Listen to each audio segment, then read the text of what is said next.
fun, tasty, and time-saving. Create a feast for the eye with carrot ribbons and sauce-coated bites, making this dish an instant hit with kids. Bring enough water to a boil with a pinch of salt for the rice. In the meantime, wash and dry all produce before cutting. Use a vegetable peeler to shave the carrots lengthwise into ribbons. Mince the garlic and thinly slice the spring onions, keeping the greens and whites separate. Cut the lime into 4 even wedges and keep aside for the serving.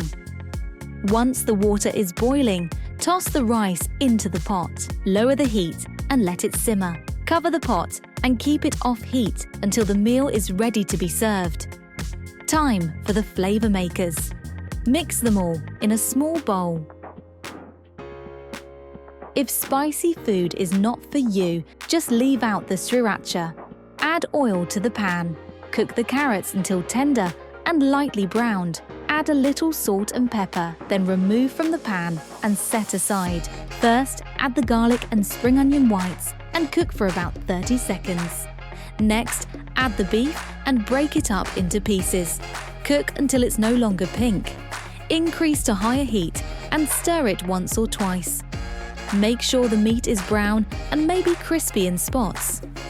Fun fact: stir frying is an ancient Chinese cooking technique for quick and delicious meals. Bring the carrots back into the pan and add the remaining soy sauce along with the honey.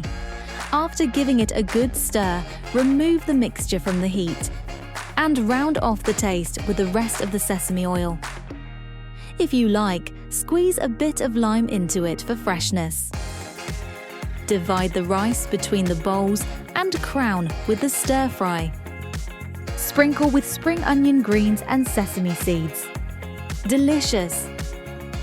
Finally, drizzle the sauce on top as the succulent signature. Enjoy colourful bowls packed with flavour in every forkful.